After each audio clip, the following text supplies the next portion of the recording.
Hello student, इला classes में आप सभी का स्वागत है। मैं सारिका वर्मा आज प्रेजेंट कर रही हूँ आपके सामने 12th क्लास बायोलॉजी चैप्टर 3 का पार्ट 2, जिसमें आपको पढ़ना है फीमेल रिप्रोडक्टिव ऑर्गन सिस्टम। इसके पहले पार्ट 1 में आपने पढ़ा था मेल रिप्रोडक्टिव ऑर्गन सिस्टम, ठीक है। तो अब इसमें आपको पढ़ने हैं मादा जनन अंग तंत्र। तो देखिए, हमने जो है जब आपने नर जनन अंग तंत्र पढ़ा था तो उसमें हमने बताया था कि नर जनन अंग तंत्र को कितने भागों में बांटा गया है, 2 भागों में बांटा गया है।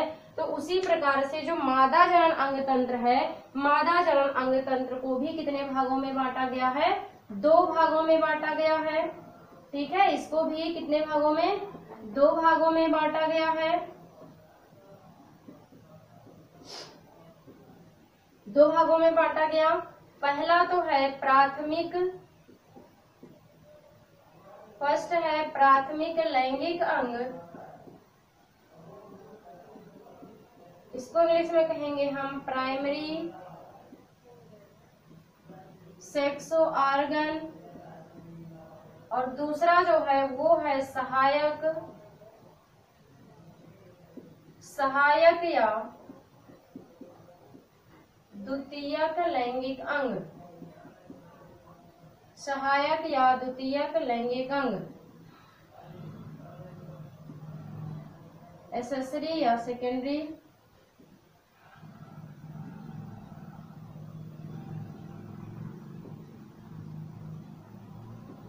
ठीक है, सहायक या द्वितीयक लैंगिक अंग। तो अब देखिए, इसमें जो आपका प्राथमिक लैंगिक अंग क्या है, तो प्राथमिक लैंगिक अंग जो है मादा में, यहाँ पे हम लिखेंगे कि मादा में प्राथमिक लैंगिक अंग क्या है, मादा में प्राथमिक लैंगिक अंग जो है वो है अंडाशय अर्थात ओवरी, ठीक है। क्या है, मादा में यानी कि फीमेल में जो प्राथमिक लैंगिक अंग है वो क्या है, अंडाशय है अर्थात ओवरी है। और इस अंडाशय में अर्थात ओवरी में मादा युग्मक अर्थात हम मादा युग्मक को क्या कहेंगे, ओवम, ओवम अर्थात अंडाणु, अंडाणु का क्या होता है, निर्माण होता है,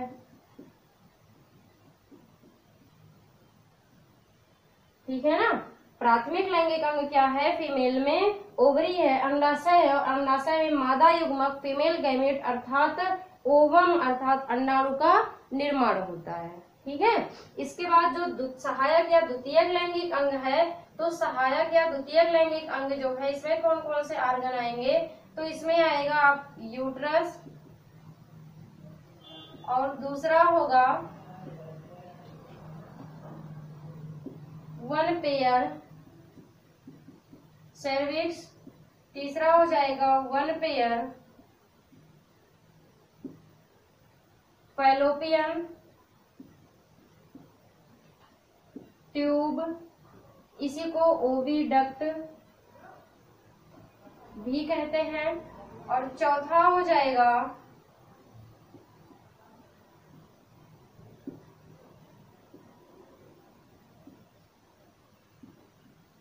वन पेयर ब्रेस्ट ग्लैंड, पांचवा जो है वो हो जाएगा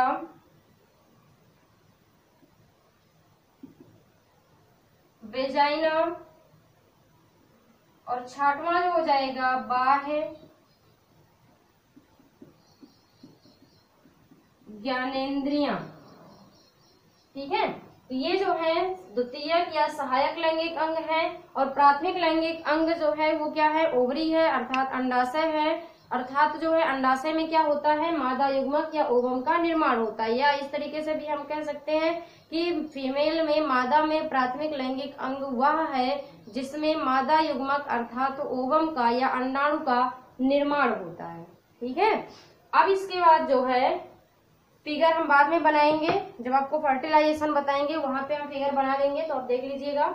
इसके बाद जो है अब आपको पढ़ना है, आपने जो है मेल रिप्रोडक्टिव ऑर्गन सिस्टम भी पढ़ लिया और फीमेल रिप्रोडक्टिव ऑर्गन सिस्टम भी पढ़ लिया, ठीक है। अब इसके बाद आपको पढ़ना है लैंगिक जनन में होने वाली घटनाएं, ठीक है। लैंगिक जनन में होने वाली घटनाएं, इसको आप पॉइंट वाइज नोट कर लीजिएगा पहले।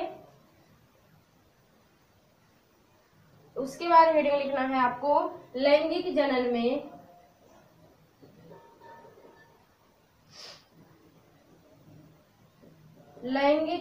में होने वाली घटनाएं। ठीक है, तो इसके पहले आप प्लांट में पढ़ चुके हैं कि लैंगिक जनन में कितनी प्रकार की घटनाएं होती हैं, 3 घटनाएं होती हैं। तो यहाँ पे भी वही रहेगा, लैंगिक जनन में जो है कितनी घटनाएं होती हैं, 3 घटनाएं। इसमें जो है 3 घटनाएं होती हैं। कौन कौन सी घटनाएं होती हैं? तो पहला जो है वो है पूर्व निषेचन। पहला जो है वो क्या है? पूर्व निषेचन।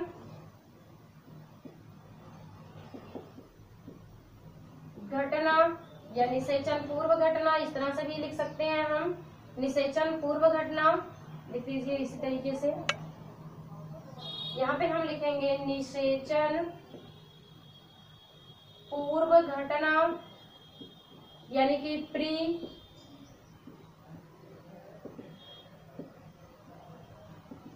Fertilisation events.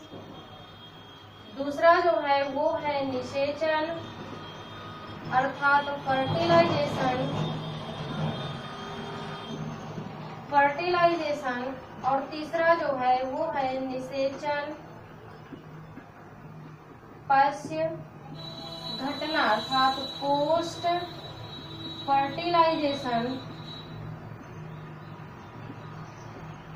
इवेंट।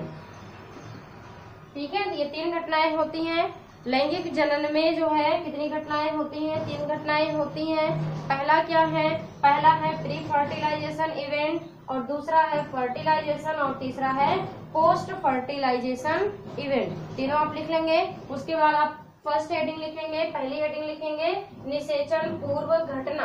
तो देखिए अब निषेचन पूर्व घटना में क्या होता है, ये भी आप पहले से थोड़ा सा पढ़ चुके हैं। निषेचन पूर्व घटना जो है इसमें भी कितनी घटनाएं होती हैं? इसमें भी 2 प्रकार की घटनाएं होती हैं।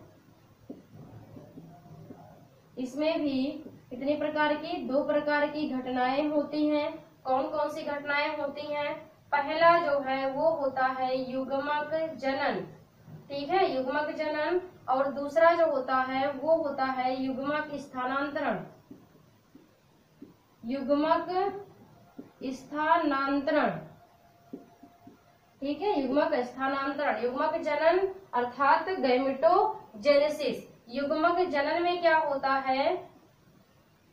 युग्मक का निर्माण होता है। ठीक है, युग्मक के निर्माण की प्रक्रिया को हम क्या कहते हैं? युग्मक जनन कहते हैं। और युग्मक जनन जो है ये कितने प्रकार की होती है? ये 2 प्रकार की होती है। ठीक है, युग्मक जनन भी कितने प्रकार की होती हैं? 2 प्रकार की होती हैं। कौन कौन 2 प्रकार होती हैं? तो एक जो होता है वो होता है शुक्राणु जनन, शुक्राणु जनन, और दूसरा जो होता है वो होता है अंड जनन। ठीक है, शुक्राणु जनन अर्थात स्पर्मेटोजेनेसिस। ठीक है, स्पर्मेटोजेनेसिस और oogenesis,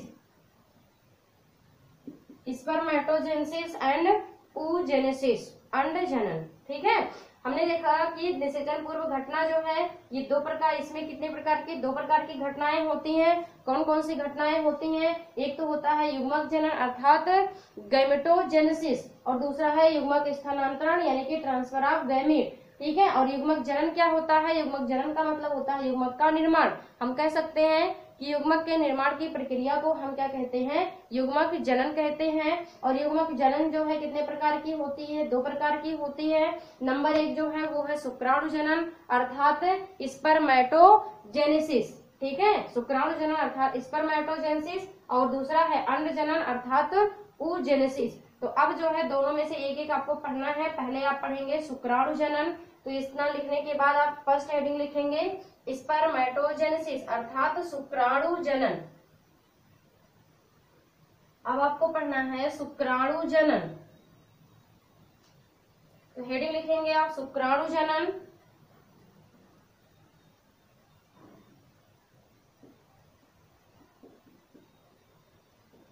शुक्राणु जनन अर्थात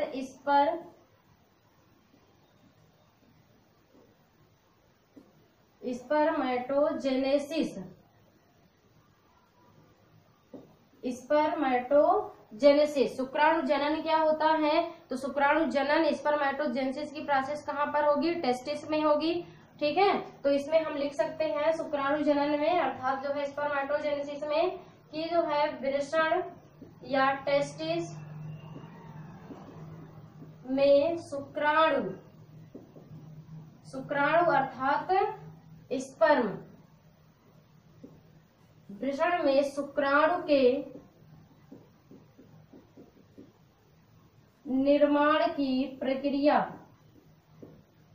ठीक है, वृषण में जो है शुक्राणु के निर्माण की प्रक्रिया को हम क्या कहते हैं? शुक्राणु जनन कहते हैं। ठीक है, अब शुक्राणु जनन जो है आपने इसके पहले देखा था कि शुक्राणु जनन यानी कि स्पर्म शुक्राणु का निर्माण कहाँ पर होता है? मेल में गैमेट का निर्माण कहाँ पर होता है? टेस्टिस में होता है। टेस्टिस में कहाँ पर होता है? आपने देखा था कि जो शुक्रजनक नलिका होती है उस शुक्रजनक नलिका में एक कोशिका पाई जाती है जिसे हम कहते हैं शुक्रजन कोशिका। शुक्रजन कोशिका से ही किसका निर्माण होता है? शुक्राणु अर्थात स्पर्म का निर्माण होता है। ठीक है, तो देखेंगे हम कि निर्माण इसका किस तरीके से होता है। तो हम जानते हैं कि इसका निर्माण जो है वो किससे होता है? शुक्रजन कोशिका से होता है।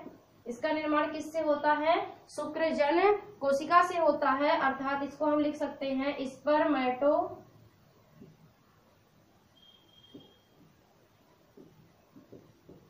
स्पर्मेटोगोनियम। ठीक है ना, स्पर्मेटोगोनियम शुक्रजन कोशिका से जो है किसका निर्माण होता है? शुक्राणु का। तो हमें देखना किस प्रकार से जो है शुक्रजन कोशिका से शुक्राणु बनते हैं। ये जो शुक्रजन कोशिका होती है, शुक्रजन कोशिका में क्या होता है? समसूत्री विभाजन। इसमें क्या होगा? इसमें होगा समसूत्री विभाजन। ये कैसा होता है? शुक्रजन कोशिका जो है ये कैसा होता है? ये होता है 2n। ये कैसा होता है? 2n होता है अर्थात ये द्विगुणित होता है। हम कह सकते हैं कि ये कैसा होता है? हैप्लॉयड होता है, डिप्लॉयड होता है। ये कैसा होता है? शुक्रजन कोशिका जो है ये कहाँ पाई जाती है? शुक्रजनक नलिका में पाई जाती है। और ये कैसी होती है? द्विगुणित होती है, डिप्लॉयड होती है अर्थात 2n होती है। तो शुक्रजन कोशिका में क्या होता है? समसूत्री विभाजन होता है। तो जब समसूत्री विभाजन होगा तो क्या बनेंगे? इससे जो है दो क्या बनेंगी? कोशिकाएं बनेंगी। ठीक है, और ये दोनों कोशिकाएं भी कैसी होंगी? ये भी 2n ही होंगी। ये भी कैसी होंगी? 2n होंगी। ठीक है, यहाँ पे हम लिख सकते हैं इसके अंदर ही 2n लिख दें। ठीक है, जब इसमें समसूत्री विभाजन होगा तो समसूत्री विभाजन में आप जानते हैं कि एक कोशिका से कितने कोशिका बनते हैं? 2 कोशिका बनते हैं। और समसूत्री विभाजन होता है तो सेम प्रकार की यानी कि जनक कोशिका के समान ही जो पुत्री कोशिकाएं होती हैं वो भी एकदम जनक कोशिका के समान होती है। ठीक है, तो समसूत्री विभाजन जब होगा तो 2 कोशिकाएं बनेंगी और ये कहलाएंगी प्राथमिक, इनको हम कहेंगे प्राथमिक शुक्रजन कोशिका। इन्हें हम क्या कहते हैं? इन्हें कहते हैं प्राथमिक शुक्रजन कोशिका अर्थात प्राइमरी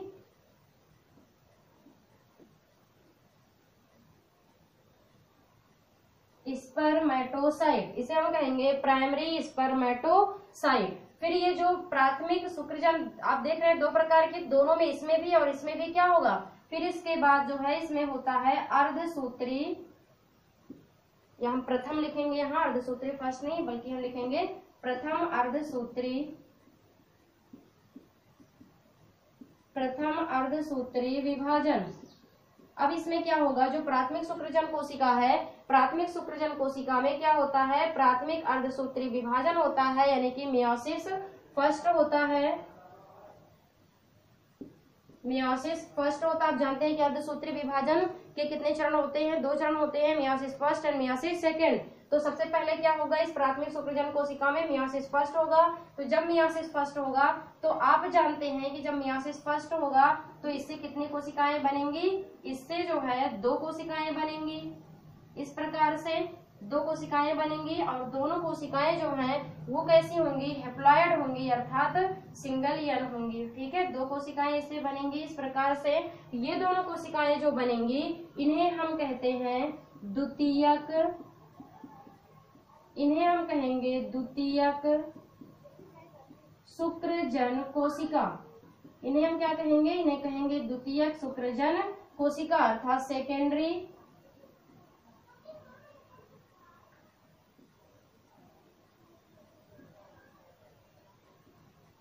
स्पर्मेटोसाइट। इसे हम क्या कहेंगे, द्वितीयक शुक्रजन कोशिका अर्थात सेकेंडरी स्पर्मेटोसाइट। ठीक है, अब यहाँ पे क्या होगा, इस सेकेंडरी स्पर्मेटोसाइट में क्या होगा, मियोसिस, इसमें होगा मियोसिस सेकेंड। तो जब मियोसिस सेकेंड होंगे तो आपको पता है कि इससे जो है कितने बनेंगी, दो कोशिकाएं बनेंगी।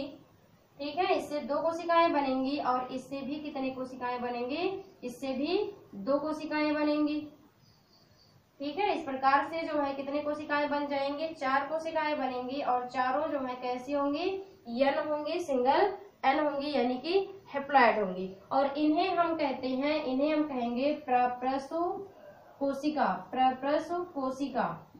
ठीक है, इन्हें हम क्या कहेंगे, इन्हें हम कहेंगे प्रप्रसु कोशिका। तो यहाँ पे हम देख रहे हैं कि जो द्वितीयक शुक्रजन कोशिका है ये कैसी है, हैप्लॉयड है। और द्वितीयक आप जानते हैं कि मियोसिस सेकंड डिवीजन जो है वो किसके समान होता है, माइटोसिस के समान होता है, यानी कि अर्धसूत्री, द्वितीय अर्धसूत्री विभाजन जो है वो समसूत्री विभाजन के एकदम समान होता है। तो यहाँ पे जब ये कोशिका हैप्लॉयड थी तो इससे जो कोशिका बनेंगी वो भी कैसी होंगी, हैप्लॉयड होंगी। तो यहाँ पे दो कोशिका जो है इससे बनती है और दो कोशिका इससे बनती है। टोटल कितने बनते हैं, चार बनते हैं, जिन्हें हम क्या कहते हैं, प्रप्रसु कोशिका कहते हैं। इन्हें हम इंग्लिश में कहेंगे स्पर्मेटिड, इन्हें हम इंग्लिश में कहते हैं स्पर्मेटिड। और ये जो स्पर्मेटिड जो है ये विकसित होकर के, ये जो है ये विकसित होकर के किसका निर्माण कर लेते हैं, ये विकसित होकर के स्पर्म का क्या कर लेते हैं, निर्माण कर लेते हैं। ठीक है, ये विकसित होकर के क्या बना लेते हैं, स्पर्म बनाते हैं। इस प्रकार से ये जो है इनमें क्या होता है, विकास होता है, यानी कि ये विकसित होकर के किसका निर्माण करते हैं, स्पर्म का, स्पर्म अर्थात शुक्राणु का क्या करते हैं, निर्माण करते हैं। ठीक है, और ये शुक्राणु जो है ये कैसे होते हैं, एन होते हैं, यानी कि आगुणित होते हैं। ये चीज आप जानते हैं, ये हैप्लॉयड होते हैं। ठीक है ना, ये कैसे होते हैं, आगुणित होते हैं अर्थात हैप्लॉयड होते हैं। ठीक है, और इन्हीं स्पर्म को हम क्या बोलते हैं, मेल गैमीट बोलते हैं। इन्हीं स्पर्म को हम क्या बोलते हैं, मेल गैमीट बोलते हैं, यानी कि नर युग्मक बोलते हैं। ठीक है, तो आपने देखा कि लैंगिक जनन, लैंगिक जो है जनन में होने वाली घटनाएं कितनी होती हैं, तीन होती हैं। कौन कौन सी, निषेचन पूर्व घटना, निषेचन और निषेचन पश्च घटना। निषेचन पूर्व घटना में आपने देखा कि इसमें भी दो घटनाएं होती हैं, क्या क्या होती हैं, युग्मक जनन होता है और युग्मक स्थानांतरण होता है। युग्मक जनन अर्थात युग्मक का निर्माण होता है। युग्मक का निर्माण जो है दो प्रकार से होता है।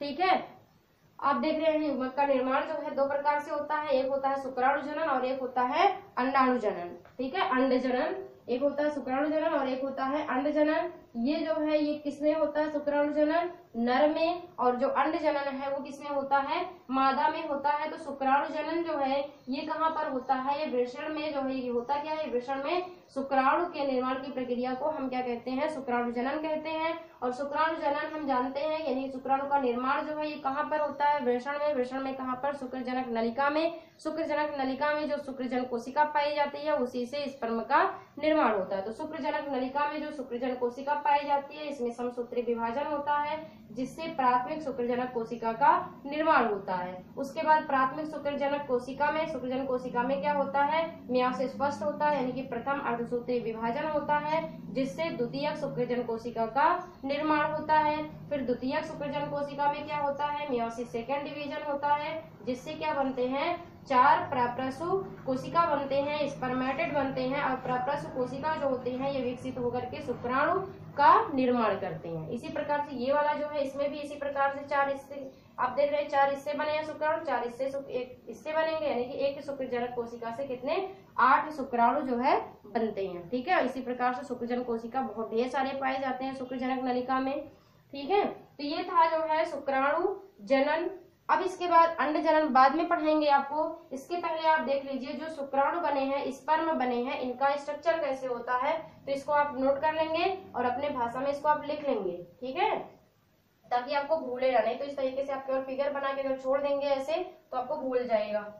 देखिए अब जो है इसके बाद शुक्राणु का स्ट्रक्चर कैसा होता है।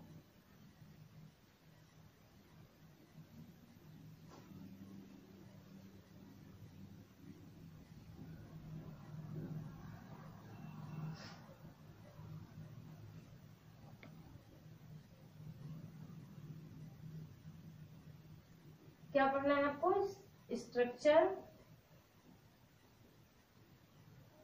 Of sperm, structure of sperm यानी कि शुक्राणु की संरचना। तो देखिए जो है शुक्राणु की संरचना जो है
कुछ इस प्रकार से होती है। ठीक है, बीच में यहाँ पे क्या पाया जाता है, एक बड़ा सा न्यूक्लियस पाया जाता है और ये पार्ट जो है इसका ये कहलाता है एक्रोसोम। यहाँ पे जो है 2 क्या पाए जाते हैं, सेंट्रियोल पाए जाते हैं और यहाँ जो है इसके अंदर क्या पाई जाती है, माइटोकॉन्ड्रिया।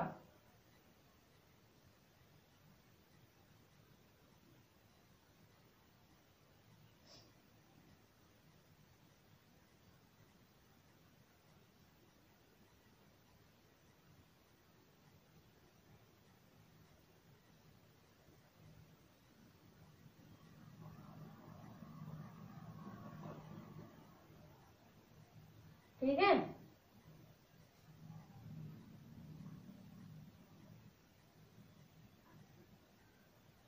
ये जो है ये कहलाता है एक्रोसोम, एक्रोसोम और ये है न्यूक्लियस। ठीक है, और ये जो है ये है अब कह सकते हैं हम कि समीपस्थ तारक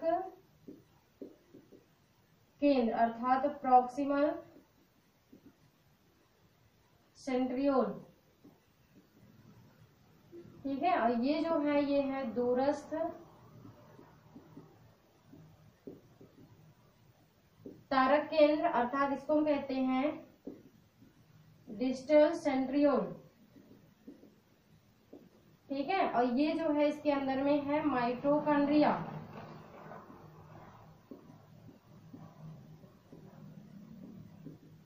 माइटोकॉन्ड्रिया ये इसका जो है कौन सा पार्ट है, टेल यानी कि पूंछ। यहाँ पे ये पार्ट जो है ये कहलाता है मिडिल, मिडिल पार्ट। ठीक है, और ये जो है इसका जो है टेल कहलाता है। ठीक है, ये एकदम से इंड पार्ट कहलाएगा। यहाँ पे ये जो है ये कहलाएगा टेल, टेल पार्ट और ये एकदम से इंड पार्ट होता है। ठीक है, ये जो है ये है नेक, जिसको हम हिंदी में ग्रीवा भी बोल सकते हैं। और ये वाला पार्ट जो है यानी कि ये पूरा जो है इसका कौन सा पार्ट है, हेड है यानी कि शीर्ष है। ठीक है। तो स्पर्म में जो है ये चीजें होती हैं, यानी कि एक्रोसोम हेड पार्ट जो होता है इसका, जो आपका स्पर्म है, स्पर्म में आप देख रहे हैं कितने पार्ट होते हैं, 4 पार्ट होते हैं। सबसे पहले हेड होता है, ये पहला भाग है, ये दूसरा भाग है, और ये तीसरा भाग है, ये चौथा भाग है। पहले भाग यानी कि हेड में शीर्ष भाग में क्या क्या पाई जाती हैं, शीर्ष भाग में 2 चीजें पाई जाती हैं, एक्रोसोम और न्यूक्लियस अर्थात केंद्रक, एक्रोसोम और केंद्रक। और ये जो केंद्रक है, केंद्रक में क्या पाए जाते हैं, केंद्रक में आनुवांशिक पदार्थ पाए जाते हैं, ठीक है ना। इसमें क्या पाए जाते हैं, केंद्रक में आनुवांशिक पदार्थ अर्थात जो है डीएनए प्लस प्रोटीन पाए जाते हैं। केंद्रक में क्या पाए जाते हैं, आनुवांशिक पदार्थ पाए जाते हैं, डीएनए प्लस प्रोटीन पाए जाते हैं, ठीक है। और ये एक्रोसोम जो है, एक्रोसोम इसका एकदम फर्स्ट पार्ट होता है। ये क्या करता है, ये जो है अंड झिल्ली जो होती है, यानी कि स्पर्म जो है युग्मक, ये जो आपका शुक्राणु है, शुक्राणु जो है ये क्या करता है, जो अंड झिल्ली होती है, अंड झिल्ली को तोड़ने का कार्य करता है, ठीक है। ये क्या करता है, ये अंड झिल्ली को तोड़ने का कार्य करता है, ठीक है। स्पर्म में जो एक्रोसोम है, एक्रोसोम क्या करता है, ये अंड झिल्ली को तोड़ने का काम करता है, ठीक है। इसके बाद जो आप देख रहे हैं नेक है, ग्रीवा, ग्रीवा में 2 चीजें पाई जाती हैं, समीपस्थ तारक केंद्र और दूरस्थ तारक केंद्र। समीपस्थ तारक केंद्र जो है ये क्या होते हैं, ये जब जो है संयुग्मन होता है, यानी कि जब शुक्राणु जो है अंड कोशिका से मिलते हैं, तो उस समय ये तारक, जो समीपस्थ तारक केंद्र है, ये दे दिया जाता है किसको, अंड कोशिका को, अंडाणु को, ठीक है। और दूरस्थ तारक केंद्र जो है ये एक्जियल जो है ये क्या करता है, अक्षीय तंतुक का निर्माण करता है, एक्जियल फाइब्रिल का निर्माण करता है। दूरस्थ तारक केंद्र क्या करता है, ये अक्षीय तंतुक का निर्माण करता है। बाकी यहाँ पे जो माइटोकॉन्ड्रिया है, माइटोकॉन्ड्रिया में आप जानते हैं कि माइटोकॉन्ड्रिया में